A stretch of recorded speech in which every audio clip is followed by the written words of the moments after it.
Well. UFC Fight Night Dolidze versus Hernandez just happened, and I am going to go over the results of the card, how I did on predictions, stuff like that.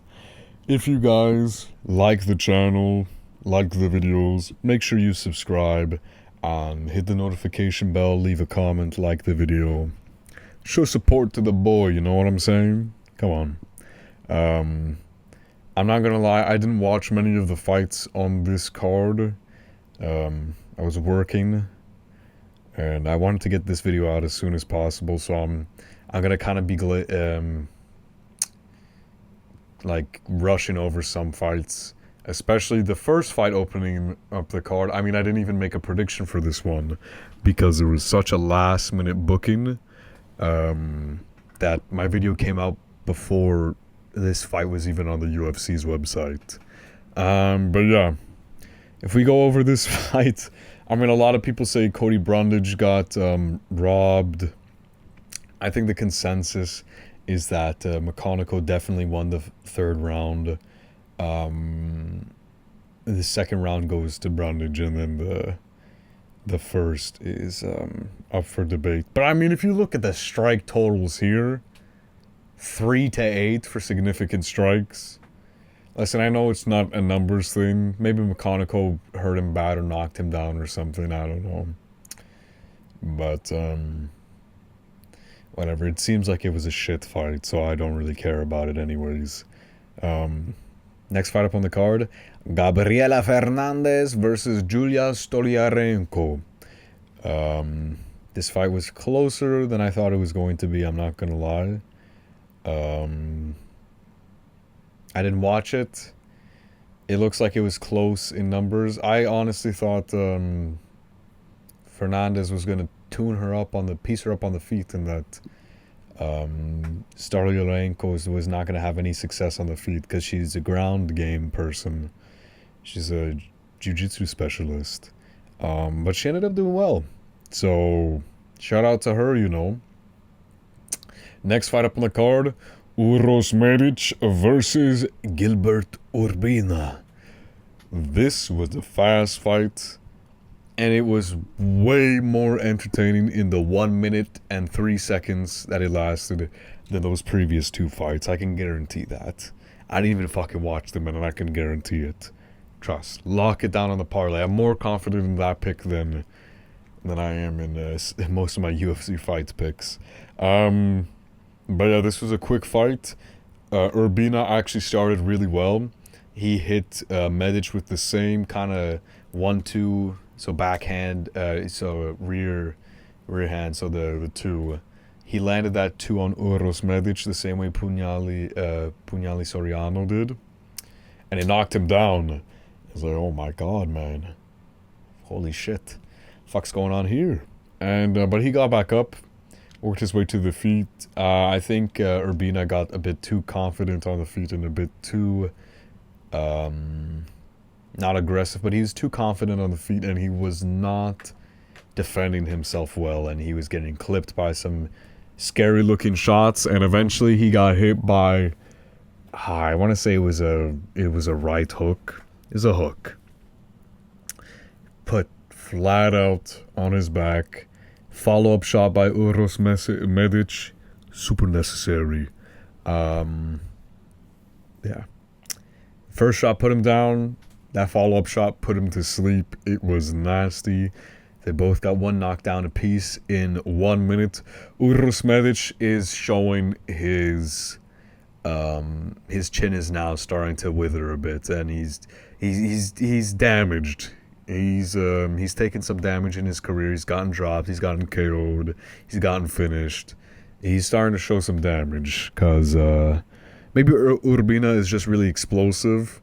I know he is like that, but I did not expect him to almost finish him in the first 10 seconds. So yeah, great fight. Next fight up on the card was also pretty good. Jocelyn Edwards versus Priscilla Cachoeira. I'm so glad I did not go with the Priscilla Cachoeira pick. because she had zero head movement in this fight. I know Zombie Girl is her nickname, but like, you can't have zero head movement and not expect to get clipped. And I think DC called the exact shot that dropped her, that Jocelyn Edwards dropped Priscilla with. Yeah, she put her down with this like hook combination. With the left hand is what I think hit her first and stumbled her, and the other hand forced her to the ground. And then after that, it was some quick follow-up shots, and that was that first round KO by Jocelyn Edwards. Congratulations. Definitely deserved the 50K performance. You gotta love seeing it, man. An entertaining WMA fight. You gotta love to see it. There's been quite a few entertaining ones as of late, though, I will say. And this was a great performance by her. Hopefully she can continue working up the rankings, because bantamweight is a dead division. So it'd be good to have some talent in there. Next fight up on the card, Elijah Smith versus Toshiomi Kazama. This was kind of one-way traffic for Elijah Smith. Kazama was having some like ooh and ah moments when he was off his back, going for submissions. But listen, you can't hold on to submissions if your opponent is gonna lift you in the air and is about to slam you. Bro, let go of it. And he didn't, so he got slammed on the ground by Elijah Smith. And he was pretty much dazed and rocked from that. Elijah Smith follows up with some nasty, and I mean nasty, some real nasty fucking ground and pound. Like punching Kazama's face through the canvas. It was brutal. It KO'd him out cold. And yeah. And so far, we're not counting the first fight because I actually didn't even make a prediction for this. So this is void. So far, listen, I'm undefeated, 4-0 on picks, and I continue that with, great win by Elijah Smith. Deserves the performance of the night. And we follow that up with the main event of the prelims. Julius Walker versus Rafael Cerqueira. It looks like Julius Walker just volume maxed. And when I say volume striking, I mean like light heavyweight version of volume striking. So not Max Holloway numbers, not Esteban Ribovic numbers. Like 96 total strikes, 44 significant strikes. He knocked him down as well. I believe that was in the third round. I might be wrong though. I think it was in the third round. Yeah, it was in the third round. Yeah, man. It's just the volume, pushing forward. This fight happened exactly how I thought it was going to. Although I thought Julius Walker would finish him like in the later round, because Cerqueira just has shown that he doesn't have the best of chins. But he made it to a decision, so I guess shout out to him. Good win from Julius Walker. Although, is it really that good of a win? Ibo Aslan fucking cooked Cerqueira in the first round. Whatever, man. Yeah, I can't look too deep into these performances sometimes. Next fight up on the card, to open up the main card, we've got Eric Anders versus Christian Leroy Duncan. CLD made it look easy. What can I say, man? This guy pulled out the flashy shit. Spinning elbow is what rocked Eric Anders, and then a barrage of follow-up punches crumpled him to the ground. Brother's out. He's not going to get back up. Best to stop it there. They made the right call. Great performance by Christian Leroy Duncan. He's showing back some finishing potential, some great dynamic stuff. Now, to be fair, it is against an aged Eric Anders, so there is an asterisk to this performance. But I'm seeing some good development in Christian Leroy Duncan's game. I'm hoping he can do this level of performance against higher ranked competition, but we're going to see. Next fight up on the card. Okay, I'm going to admit, I did not watch this fight. And this is a fight where people are saying Miles Johns should have won. I'm not exactly too sure. I haven't seen the fight. So I wouldn't be able to tell you guys. I'm sorry. And I did pick Jin Matsumoto or Matsumoto, so this is benefiting me. But I can't really comment on this fight. I can look at the numbers. It looks like a close fight, man. I'm not gonna lie. It looks like it's a close fight. And I know some people sometimes will throw the word robbery around, as as we're going to see with later fights on this that I have watched. But yeah, man, I can't comment on this fight. So far, I'm undefeated for picks. It's about to change. But yeah, man, I'm sorry. I didn't watch this fight. Next fight up on the card, Andre Fili versus Christian Rodriguez. This is officially the last time I'm ever going to pick Christian Rodriguez to beat someone who is not an upcoming prospect at featherweight or at bantamweight. Is all I'm gonna say.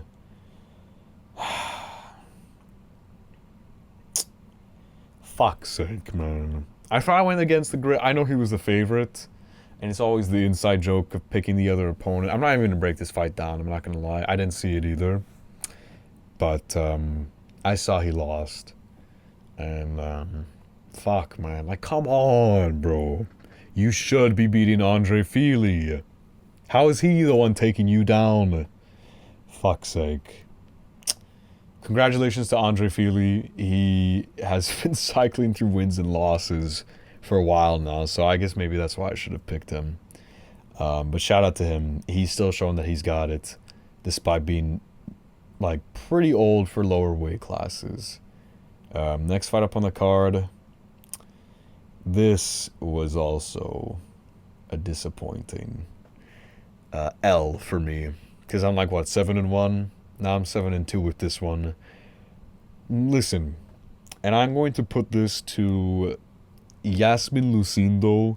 Looked so shit in her last fight that I think I just said I'm never trusting her to win any fight ever, especially against a grizzled veteran like Angela Hill, man. Angela Hill is good, but she was clearly not good enough in this fight, man, and it is what it is. Whatever. It's kind of a whatever fight. One of those fights, you know what I'm saying? There were some interesting moments, but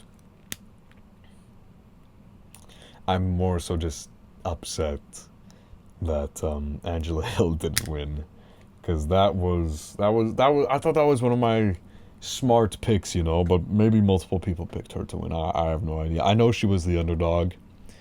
But yeah, good win for Yasmin Lucindo. You kind of forget how young she is. She's only 23. So there is time for her to develop her skill set. And, you know, she was able to get takedowns on Angela Hill. Angela Hill's hard to take down, in my opinion. So, you know what? That's a good look for Yasmin Lucindo. Hopefully she can make it back up with some entertaining performances. But yeah, shout out to her.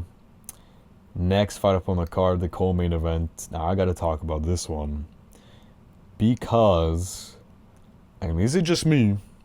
I know there's some Instagram comments that are saying the same thing, but you guys got to let me know in the comments. Is it just me, or did Ode Osborne low-key win the first 2 rounds? He definitely won the first round. He definitely lost the third. The third round definitely goes to Steve Erceg. The wrestling offense that he had in the third was far enough to win him that round, and significant strikes were even, but like he had the submission attempt as well, and yeah. But yeah, first round, Erceg, holy fuck, man. I picked Erceg to win, by the way. I'm not being biased by saying Osborne low-key won. I believe I picked Erceg. I don't know if I picked him to finish Ode Osborne, because I had a suspicion that this could be a bit of a shitter performance by Erceg, like still tentative on the feet. I didn't think it was going to be this, like, disappointing from him. I'm not going to lie. And I don't want to be harsh on the guy, but I did expect a lot better. And I think we got to kind of forget about his performance against Pantoja now, because I'm not seeing the same.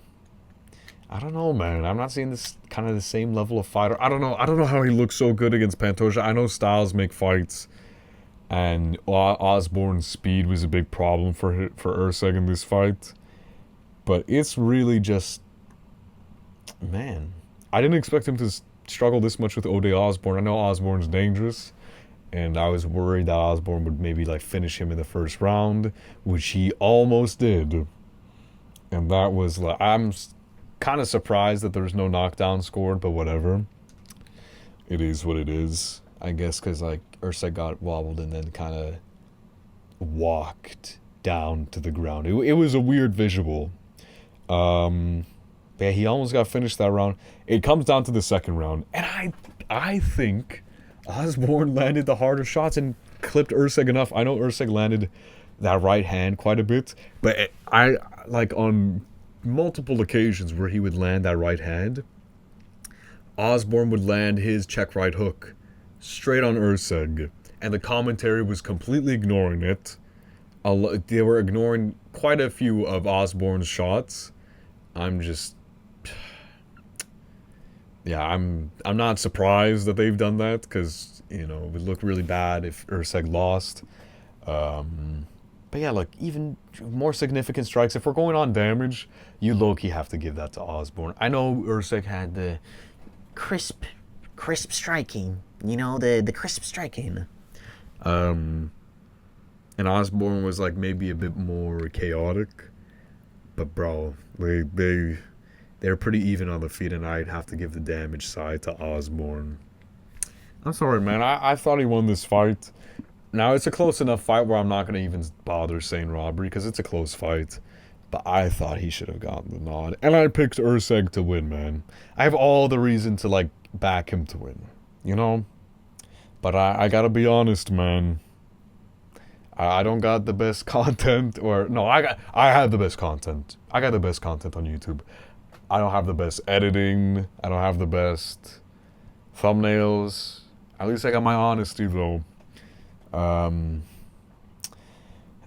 I honestly did pick Roman Dolidze, and I wasn't copying anyone's picks. I made my video pretty early in the week, and I had my reasons to pick Roman Dolidze. And I was profoundly wrong. I was not just incorrect, I was profoundly wrong. Profoundly incorrect. I was so wrong for this pick. This was a really bad one, guys. I know I've like missed out on main event picks, and I was questioning myself doing this one. But I don't know, man. I've seen Anthony Hernandez so sloppy on the feet at points. I just thought that Roman Dolidze would have like some power to maybe make him more tentative. And also Roman Dolidze's like submission game off of his back is really good as well. But he was not able to have like pretty much any success in this fight. The first round was the most successful for him, and outside of that, he was fucked. He was cooked. He got ran through this entire fight.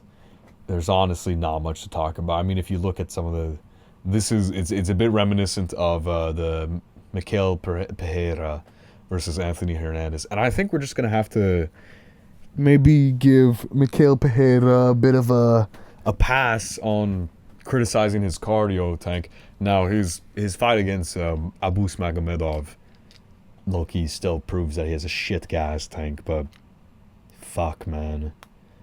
Roman Dolidze got manhandled. He got destroyed, submitted in the fourth, and it was like a standing rear naked choke, dragging him across the octagon. Some gangsta shit. It was a gangsta performance. You gotta give it up to Anthony Hernandez. I can't be mad about this. I picked Roman Dolidze knowing that he's not the best, but I thought that he was gonna be like the perfect anti-Anthony Hernandez matchup. But now I don't even know. Now, like, Hernandez is definitely up there. I think he's next gen top 5 middleweight at least. He's going to be up there with RDR. He might fight for the title against Chimaev or DDP, whoever wins next weekend. Who knows, man? I think we're starting to see the new age of middleweight with RDR, Caio Bahayo, Nasruddin Imavov, Anthony Hernandez now, and then you got Chimaev and DDP up there on the top. That's kind of, we're starting to see that this may be the core group. I know Brandon Allen's kind of still in the riding a bit, you know. I think Brandon Allen is going to be like set aside to a like top 5 gatekeeper, if you know what I mean. Like ranked number 6 or number 7, you gotta beat him to then get into the top 5 type stuff, you know? It's kind of like that. Because Brandon Allen's talented, but he doesn't fight smart. But yeah, man. We're seeing also that in a 5-round fight, Anthony Hernandez is near unstoppable. Yeah. He could be Khamzat's kryptonite, man. But it depends on what version of Khamzat we see next weekend. I think he beats DDP, but we're going to see how he performs. Because, listen, Hernandez, his drowning style, and Chimaev has a questionable gas tank. It's a recipe for disaster for Khamzat. But, yeah, man. I got this pick so wrong. So, y'all can make fun of me for it. I really thought I was thinking in 4D chess there. I was like, man, Hernandez is going to get caught up in some submission. Dolidze's nasty off of his back. He's got some crazy crafty jiu-jitsu. But I think he was just too exhausted and too tired. Hernandez puts a crazy pace and puts a crazy amount of pressure on everyone he fights. And yeah, man, that's the fight card. I'm sorry I didn't break down some of the fights. Listen, brothers got to make money somehow, and UFC ain't paying me, so I can't do this 24/7. But yeah, I'm looking forward to 319 coming up next weekend. It's going to be legit. I'll bring out my prediction video on Monday or Tuesday. Probably Monday, though. We'll see. And yeah, folks, that's all I have to say. Congratulations to Anthony Hernandez. Let me check what I went overall in the card. 1, 2, 3, 4, 5, 6, 7, 7-1, 7-2, 8-2, and then 8-3. So you know what? Not that bad. I shat the bed on the main card, and if Miles Johns won that split decision, I would have shat it even more. So not the best performance by me, but you know what? Great performance by Hernandez. So we can look past my shortcomings, and yeah, I'll catch you guys in the next video. Ciao, ciao.